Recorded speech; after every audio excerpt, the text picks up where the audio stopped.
So, August. Many of you will know that August has been quite a month in the Sansbury household. A-level results on August the 17th, an 18th birthday 5 days later, and then GCSE results 2 days after that. A lot of relief, a chance to rejoice at hurdles passed, and a celebration as Adam and Emma move on to the next stages in their lives and their studies. And, being realistic, the odd hangover perhaps, as we might occasionally have rejoiced too much. It has been a busy and joyful month. And of course, this is a busy and exciting time for Riley and his family. His baptism is a time for rejoicing, a chance for his family, his godparents and their friends to celebrate an important moment in his life. And as we rejoice, it's quite natural for us to find time to be grateful for these important moments, these rites of passage, these celebrations of the good times. Joy and gratitude are intimately connected, as we heard this morning when Alan brought us our first reading from Paul's first letter to the Thessalonians. It's a passage that our NIV translation heads up, Final Instructions, a pithy collection of discipleship advice, at the heart of which rest those powerful statements. Rejoice always, pray continually, give thanks in all circumstances, for this is God's will for you in Christ Jesus. It's a wonderful bit of advice for any Christian community. And yet when we look a little bit more closely, there's rather more here than meets the eye. Paul doesn't suggest to the Thessalonians that they should simply rejoice, pray, and give thanks. No, he suggests that they should do those things unceasingly, at all times and in all places. Those things should become an instinctive, habitual way of living. Never stop rejoicing. Never stop praying, and never stop giving thanks for all that you have and all that you are. Now, I think you'll probably agree that's a whole different standard for us to live up to, and one that I would admit that I often struggle to achieve in practice. And of course, it's even more meaningful when we consider what the church in Thessalonica was going through at the time. As Matthew told us right at the beginning of this sermon series, this letter from Paul seeks to support the Thessalonians in a time of violent persecution by the Roman and pagan authorities in that city. And it's into that really challenging context that Paul exhorts the Thessalonians to rejoice, to pray, and to give thanks at all times. These early Christians knew a great deal about suffering, and Paul was seeking to teach them how to celebrate in the midst of the hardest of times. And that's important, isn't it? Because as much as we each experience good times, times at which we naturally want to rejoice and give thanks, we know that the reality of life is that there are hardships to be endured as well. There are tough times at school, at work, or at home. There are difficult moments in our personal relationships. We and our loved ones suffer illness and bereavement.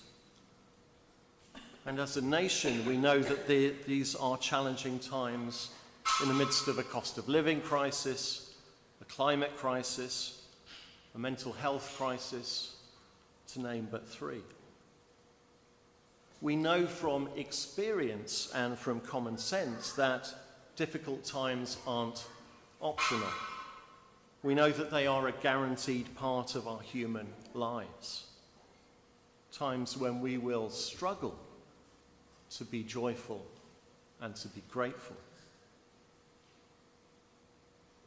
So how can we seek to follow Paul's advice almost 2,000 years on from this letter to the Thessalonians? How can we cultivate a way of living that is deeply ingrained with joyfulness, prayer, and gratitude at all times? Well, an important part of that comes through understanding better the relationship between those three things. And for that, I'm going to seek the help of a wonderful Austrian Benedictine friar called David Steindl-Rast, and here he is. Now, my topic is gratefulness. How is the connection between happiness and gratefulness? Many people would say, well, that's very easy. When you are happy, you are grateful. But think again. Is it really the happy people that are grateful? We all know quite a number of people who have everything that it would take to be happy, and they are not happy because they want something else, or they want more of the same. And we all know people who have lots of misfortune. Misfortune that we ourselves would not want to have. And they are deeply happy. They radiate happiness. We are surprised. Why? Because they are grateful. So it is not happiness that makes us grateful. It's gratefulness that makes us happy. If you think it's happiness that makes you grateful, think again. It's gratefulness that makes you happy. So we are not grateful because we are joyful. We are joyful because we are grateful. In other words, if we can develop a strong habit of gratitude, we will naturally become more joyful. And the great thing is that we shouldn't just take the word of the Apostle Paul 2,000 years ago, or a rather snappy dressing Austrian friar. The amazing thing is that what they tell us about the relationship between gratitude and joy is backed up by serious 21st century neuroscience, where the developing research demonstrates that gratitude is a major predictor of joyfulness and well-being. Keeping a gratitude journal has been shown to reduce stress, to improve the quality of sleep, and to build emotional awareness. When we experience and receive gratitude, our brain releases dopamine and serotonin, which are the two crucial neurotransmitters responsible for our emotions, and they make us feel good. They immediately make us feel joyful.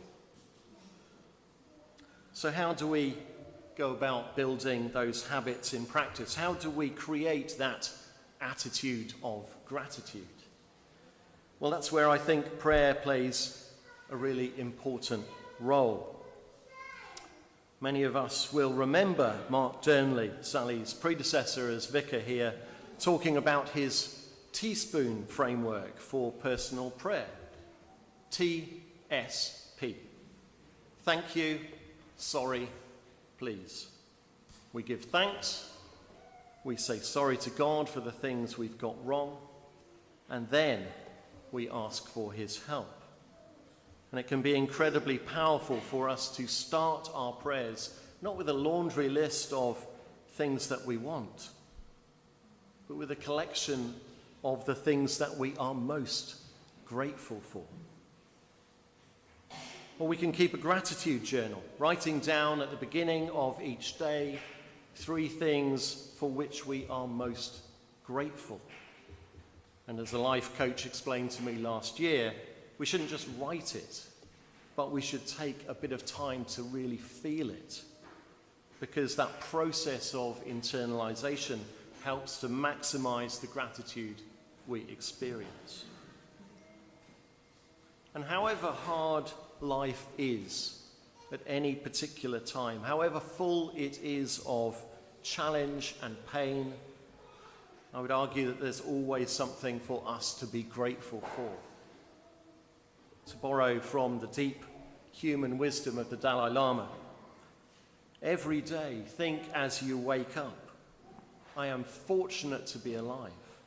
I have a precious human life. I am not going to waste it. So when we ground our human lives in gratitude for creation, for the miracle of our conscious existence, and all the opportunity and experience that it provides, everything else, literally everything else, is simply the cherry on the top. Like all positive habits, gratitude is something we need to work on intentionally. As we practice, gratitude becomes more natural, more ingrained, and ultimately it changes our way of thinking and our ways of responding to the world. It moves us from perhaps counting our burdens to counting our blessings. It moves us away from a narrow-minded focus on finding fault and finding lack towards the wider perspectives of benefit and abundance and joy. And as David Steindl-Rast goes on to say right at the end of that TED talk, if you're grateful, you're not fearful. And if you're not fearful, you're not violent. If you're grateful, you act out of a sense of enough and not a sense of scarcity, and you're willing to share. If you're grateful, you're enjoying the differences between people and are respectful of everybody. And that, of course, is the way of the kingdom, the way of life that Jesus taught and which Paul expresses to us throughout his writings, but particularly in this first letter to the Thessalonians.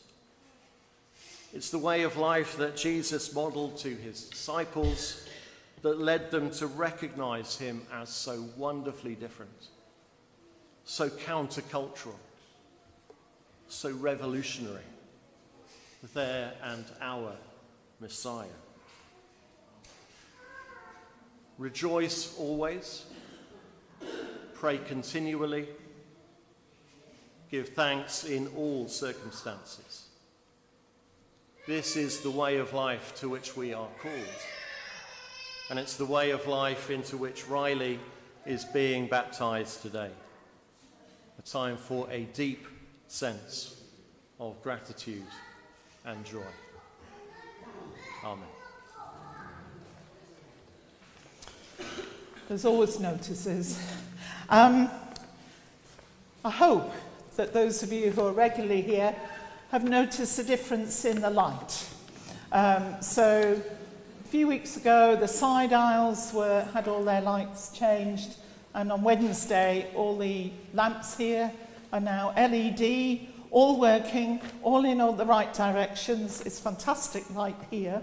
And so that's a big thank you to William and Paul and Bob Hewson, who did that work on Wednesday, and others who helped to get the tower up and get the tower down. So that's another big tick of the list of things that we've been wanting to do. Another one is starting on Tuesday. The doors are going to be motorised, so that's quite an undertaking with stone being cut and mechanism being put in. So if you do come down to church during the week, you'll find people working, but the side door will be open, the centre door will be open, so you can come in that way. We had our wedding dress celebration in the middle of July, and we finally got a total of just under £2,000 that was raised during that. So that was a fantastic boost to being able to us to do the work that we are doing. And again, a thanks to all those that made that happen. In a moment, at the end of the service, there'll be coffee outside, I think. It still looks like the sun shining. And then if you have signed up and are staying for the barbecue, that will be at 12 o'clock. That will get going for that. Lots of you know, this is the last time I'm going to be standing here for 3 months, and that feels rather strange, but it's lovely to see so many faces. And I did give a brief outline in the update, but next Saturday, Paul and I are heading up to Blakeney to be with our family, particularly our 2 grandsons. I'm going to go and do a stitching course. I'm going on retreat down in Devon. We're going to Morocco, and we're going to Lindisfarne. And most importantly, on Wednesday night, my out of office is going on. I'm not accessing anything at all, and we're going to be basing ourselves up in Chipping Norton, where we've got a boat hole. So there's somebody standing here who I suspect wants to say something. Good morning, everyone. Now, Sally, could you come round here, please?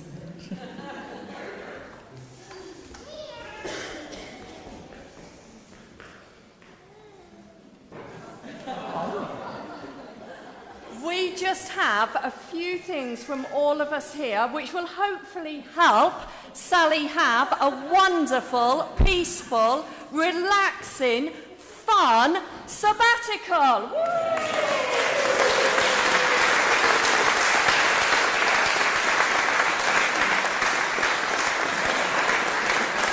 Yeah. And Mr. Mooring, could you come here, please?